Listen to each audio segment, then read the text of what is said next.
মাত্র একটি পিস মাছ দিয়ে পুরো পরিবারের মন জয় করার জন্য নিয়ে এসেছি একটি রেসিপি। সেটি হলো লাল শাক মাছের কাবাব।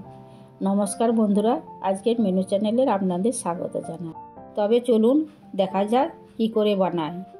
প্রথমেই কড়াইতে তেল দিলাম, তেলটা ভালো করে কড়াইতে ছড়িয়ে দিলাম।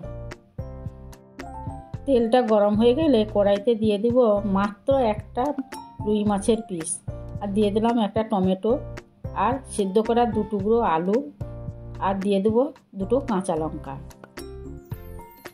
আর দিয়ে দেব লাল শাকগুলো। লাল শাকের ওপর আমি একটু লবণ ছড়িয়ে দেব।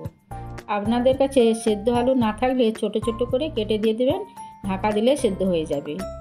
এরপর আমি ঢাকা দিয়ে দেবো 5 মিনিটের জন্য।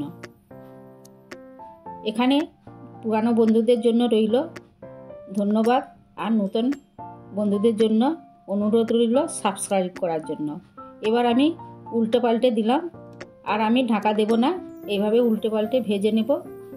আমার ভাজাও হয়ে গেছে। এবার আমি একটি পাত্রে তুলে নিলাম। ভিডিওটি শেষ পর্যন্ত দেখার জন্য অনুরোধ রইল। এবার আমি মাছের কাঁটা ছাড়িয়ে নেব। মাছের কাঁটা ছাড়ানো আমার প্রায় হয়ে আসছে। সবসময় একঘেয়েমি খাবার না খেয়ে এরকম করে খাবেন, খুবই ভালো লাগবে। এবার আমি সবগুলো একসাথে মাখিয়ে নেব। টমেটোটা আমি খোসাটা ছাড়িয়ে নিলাম, আমি ফেলে দিলাম খোসাটা। লাল শাকগুলোকে সব একসঙ্গে মাখিয়ে নিলাম। এরপর দিয়ে দেবো বেসন।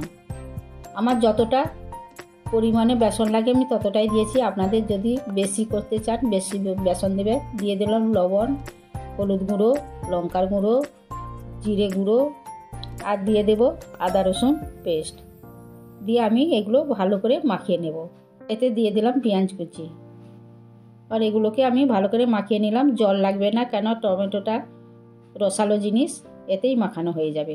আমার মাখানো হয়ে গেছে। এবার চলে যাব কড়াইতে।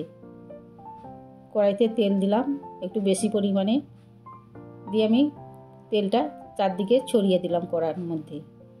তারপর আমি বড়ার মতন করে কড়াই বসিয়ে দিলাম। সবগুলো বসিয়ে দিয়ে কিছুক্ষণ পরে লাল লাল হয়ে গেলে আমি উল্টে দিলাম। এইভাবে উল্টে পাল্টে ভেজে নেবে। আপনারা পারলে ডুবো তেলেও ভাজতে পারেন, আমি এখানে অল্প তেলে ভেজেছি। আমার ভাজা হয়ে গেছে। এবার একটি সার্ভিং প্লেটে আমি তুলে নিলাম সার্ভ করার জন্য। তৈরি হয়ে গেল আমার লাল শাক মাছের কাবাব। এটি গরম ভাতের সঙ্গে বা বিকেলে চা কফির সঙ্গেও খেতে পারেন, খুবই ভালো লাগবে। আমার ভিডিওটি ভালো লাগলে লাইক করবেন। সুস্থ থাকুন, ভালো থাকুন। দেখা হচ্ছে পরের ভিডিওতে।